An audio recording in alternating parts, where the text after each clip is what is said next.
Les dije anticipadamente que quería hablar acerca de los nombres de Dios y cómo conocer la deidad de Dios, cómo conocer aquellas cosas que Dios ha puesto en su palabra para que nosotros podamos mirar más allá de lo que nuestras vistas humanas nos permiten ver.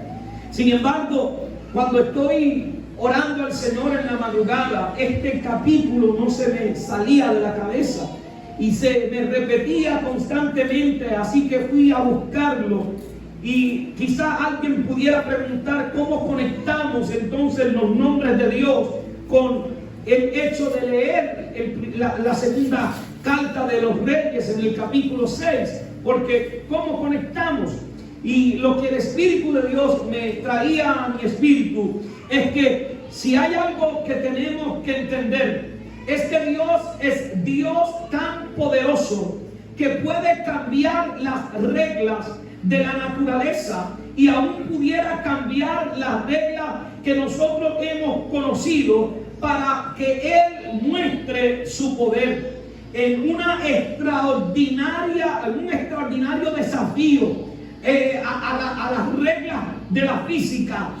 En su misericordia el profeta toma un pedazo de palo y lo pone dentro del agua, y el hacha prestada tiene que flotar porque era inminente y peligroso el hecho de perder algo que se le había prestado a cualquier ser humano. En estos tiempos y en aquella convivencia era imposible tomar algo prestado y no devolverlo. Sin embargo, en aquel lugar, sabiendo que el testimonio estaba en juego porque era una compañía de profetas, allí se manifestó el profeta para decirle: yo tengo un Dios que es capaz de hacer flotar el hierro cuando el hierro no puede flotar. Yo quiero decirte con esto que Dios es capaz de revelarse al corazón de alguien, a la mente de alguien, y no necesariamente con las reglas que tú y yo conocemos.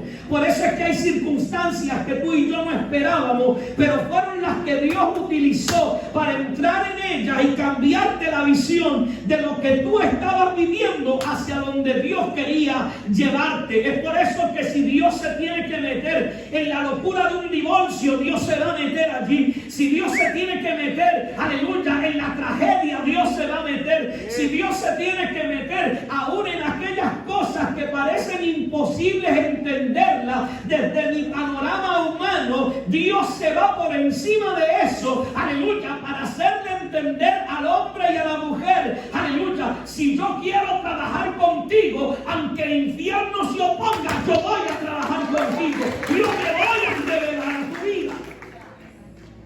Esa es lo extraordinario de Dios. Y yo quiero decirte en el nombre de Jesús que si algo Dios está haciendo hoy, es haciendo lo imposible. Vamos, ayúdame a predicar. Haciendo lo imposible posible. Probablemente no era posible que tú estuvieras aquí. Déjame buscarme 3 aliados.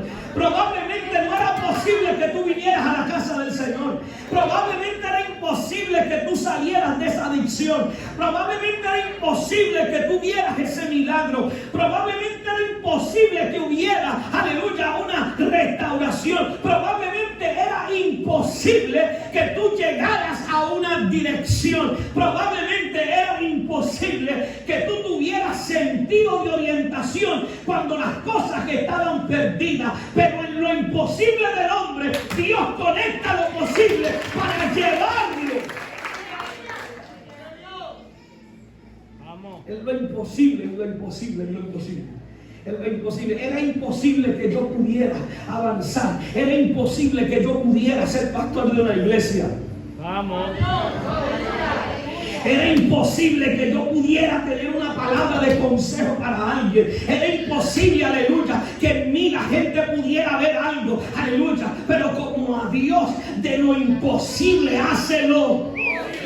De lo imposible Dios hace lo posible. Entonces el hombre no tiene, aleluya, forma de cómo analizarlo, pero Dios decide cambiar lo que tenga que cambiar, mover lo que tenga que mover. Por esa crisis, por eso Dios se metió en ese problema, por eso Dios se metió en esa temporada, por eso Dios se metió. Entonces no es posible para el hombre, pero para Dios sí es posible. La Biblia no trata de evidenciar que Dios existe. Voy a volver a decir eso. A veces alguna gente piensa que la Biblia es un asunto de demostrar que Dios existe. Mira, Dios no tiene que mostrar que Él existe.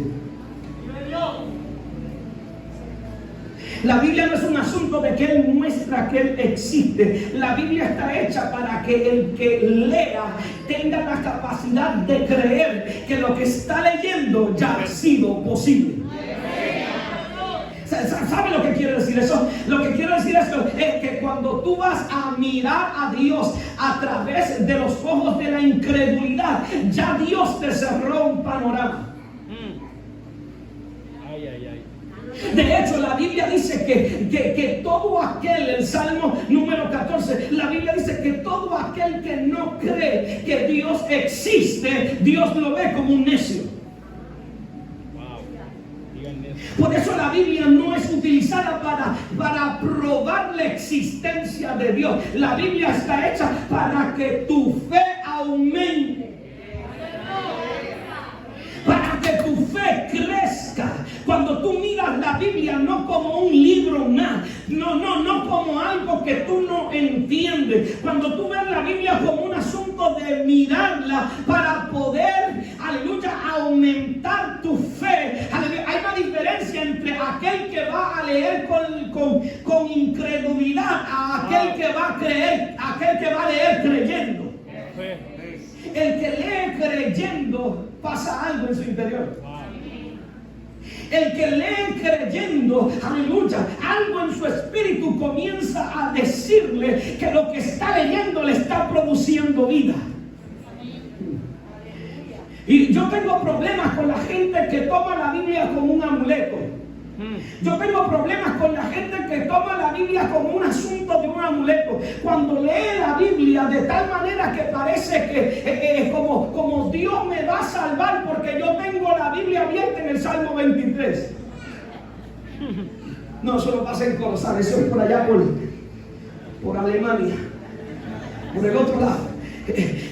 Cuando la gente lee la Biblia creyendo que lo que está leyendo, aleluya, es simplemente escrito, no va a pasar nada. Pero cuando tú lees con fe, vamos. Yo recuerdo haber tenido una experiencia leyendo con fe. Es haber leído la historia de Lázaro. ¿Cuánta gente te puede decir que leyendo la historia de Lázaro algo pasó dentro de ellos? Yo escuchaba el nombre de Lázaro y parecía que yo leía el nombre de Lázaro y parecía que estaba leyendo mi nombre. Algo pasaba dentro de mí, aleluya. Algo se estaba moviendo dentro de mí, aleluya. Cuando yo sentía que la muerte estaba alrededor mío, cuando yo sentía que no había posibilidades, yo decía: Señor, en mi oración, tu palabra lo dice, si tú levantaste a Lázaro, tú también me puedes levantar a mí. Aleluya. Si tú restauraste, si tú sanaste, si tú restauraste, aleluya, es cuando tú lees conforme a la fe. El siglo o el mundo en este siglo, el mundo trata de convencer que es incorrecto. Nos llaman fanáticos, nos llaman locos, nos llaman, aleluya, irracionales, aleluya, nos han llamado hasta poco intelectuales. Vamos. Lo que pasa es que el mundo no sabe la batería que hay aquí adentro. Mire, la iglesia tiene abogados, la iglesia tiene doctores, la iglesia tiene, aleluya, profesionales en la educación, la iglesia tiene profesionales, aleluya, en el campo de la corrección, la iglesia tiene profesionales en las finanzas, la iglesia tiene, aleluya, gobernantes que están en lugares de poder, aleluya. Ellos no están allí solo por el conocimiento, ellos están allí porque un día también recurrieron a la palabra y la palabra les produjo vida, la palabra les produjo, aleluya, cambio. Pero esta palabra es tan poderosa que no hace discriminación. Es por eso que se mete en la cárcel donde hay un asesino asesino, aleluya, y le cambia el corazón, aleluya. Es por eso que le cambia el corazón, aleluya, a un violador. Es por eso que le cambia el corazón, aleluya, a un narcotraficante. Es por eso que le cambia el corazón, aleluya, a uno que dice, aleluya, yo no creo.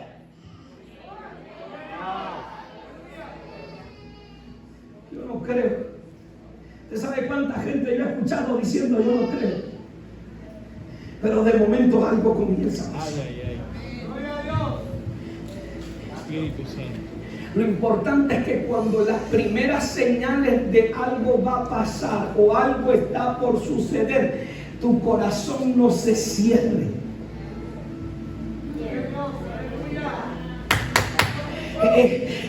Lo importante es que tu corazón no se cierre. Te voy a hablar cuál es el problema. El problema es que el corazón se cierra para los que están afuera y para los que están adentro. El corazón tiende a practicar no se supone que yo diga esta palabra, pero la voy a decir, cierta pataleta. En mi barrio eso significa rabieta. Eso es para que nos entendamos. Hay ciertas rabietas que el corazón te hace y te dice, eso no es verdad. Eso no es verdad. Aleluya. Y empiezan a ocurrir cosas cuando tú no te las estás esperando. Aleluya. Porque no se sanó alguien en tu casa, rápido le cierra la posibilidad a que se sane otro. Aleluya. Porque no te libertó del problema financiero en ese momento. Yo no creo en ofrendas ni en diezmo.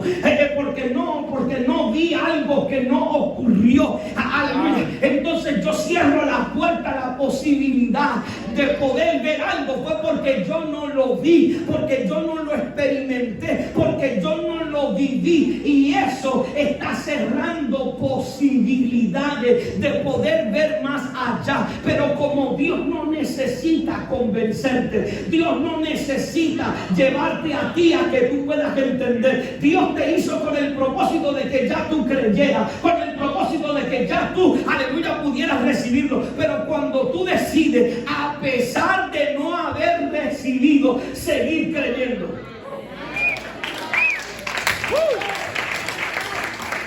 a pesar de no haber visto, seguir creyendo, hay posibilidades donde tu corazón quizás pierde el ritmo para creer. Hay momentos donde tu corazón a veces pierde el ritmo para creer. Aleluya. ¿Quién cree después de cuatro abortos? ¿Quién cree después de 4 abortos? ¿Quién cree después de tanta separación? ¿Quién cree? ¿Quién cree? ¿Quién puede creer después de perder madre, padre y tener una casa de 7 miembros y ahora no tener nadie en la casa? ¿Quién cree? ¿Quién cree? Aleluya. ¿Quién cree después de 40 días, aleluya, en la cama de un hospital sin poderse levantar con apenas 21 años? Aleluya, y el médico le diga, no hay posibilidades de que puedas tener un embarazo porque es alto riesgo, no puedes creer, no. ¿Quién cree después de eso? Es difícil creer después de eso, pero cuando tú le cierras la posibilidad a la incredulidad y le abres la puerta a creer, aleluya, cuando tú le abres la puerta a creer, aleluya, por eso es que Dios, aleluya, aunque yo me esté muriendo en la cama, sigo creyendo. Entonces Dios decide cambiar la atmósfera. Por eso, aleluya, el 5.º embarazo, aleluya, no se perdió, sino que nació. Por eso Dios levanta familia, por eso Dios restaura, por eso Dios restaura. Yo le estoy hablando a alguien y le estoy diciendo, el que cree, abre posibilidades, abre posibilidades, abre posibilidades. Estoy buscando a alguien que crea. Estoy buscando a alguien que crea. Alguien que diga conmigo, yo voy a creer.